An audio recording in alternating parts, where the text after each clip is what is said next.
I was lying in my bunk, half asleep, when I heard it, koi, koi, koi. The sound of high-heeled shoes clicking against the cold, tiled floor of our dormitory hallway.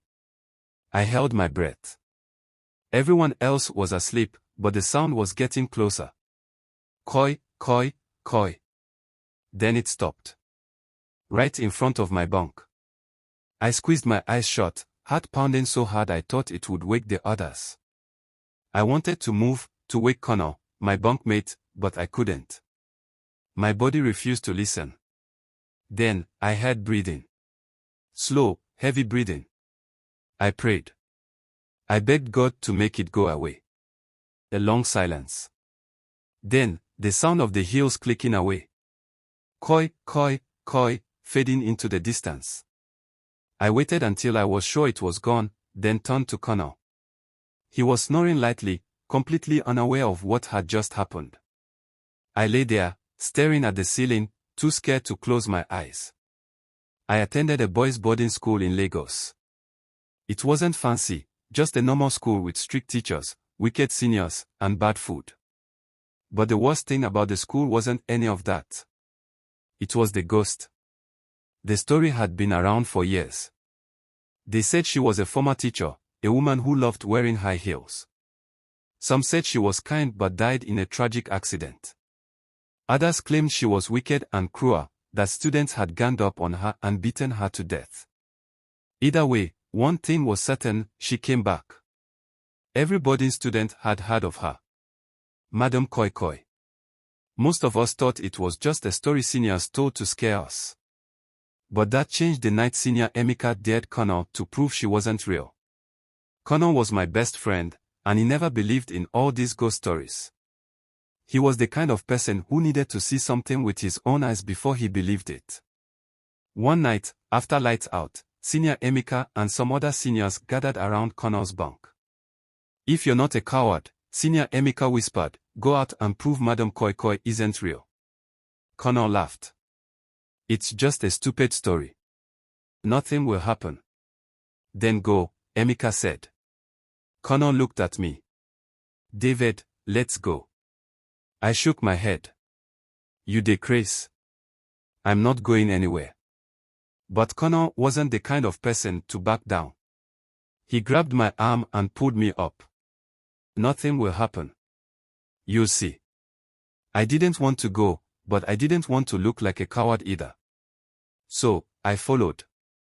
Toby, another boy in our dorm, decided to join us. We tiptoed to the door and stepped into the hallway. The air was cold. Too cold. I shivered, even though Lagos was always hot.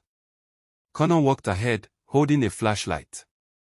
The beam of light was weak, barely enough to cut through the darkness. Then we heard it. Koi, koi, koi. We froze. Connor laughed nervously. "It's probably one of the seniors messing with us." But the sound didn't stop. It grew closer. Then, from the darkness, we saw her. A tall woman in a long, faded gown. Her red heels glowed under the dim light. Her face, it wasn't right. It looked blurry, like a smudge photo. Toby whimpered. "Let's go back." Connor squinted. "It's probably a prank." Then she turned to us. And we saw her eyes. Dark. Empty. Dead. We didn't wait. We turned and ran. The hallway stretched forever, but we kept running. My heart slammed against my chest. My legs burned. Behind us. Koi, koi, koi. She was following us. We reached the dormitory and slammed the door shut. Silence. Then, the door handle turned. Slowly. We stood still, shaking, waiting.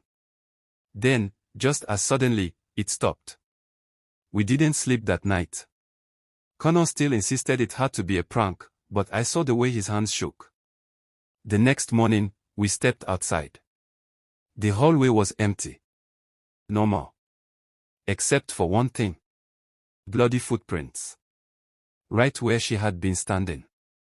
1 week later, Connor decided to prove once and for all that it was fake. I'm going to the hallway tonight, he told me. Alone. I begged him not to. Toby begged him not to. But Connor was stubborn. That night, I stayed awake, waiting. Around 2 a.m., I heard it. Koi, koi, koi. I sat up, heart pounding. The sound was right outside the dormitory. I wanted to wake Connor. To tell him not to go. But his bunk was empty. He had already left. Gone. The next morning, Connor's bed was still empty. His uniform, his books, his slippers, everything was there. But he was gone. The school said he ran away. That was their official story. But I know the truth. I never saw Connor again. And sometimes, even now, I still hear it. Koi, koi, koi. And I know she's still out there. Waiting for the next student who doesn't believe.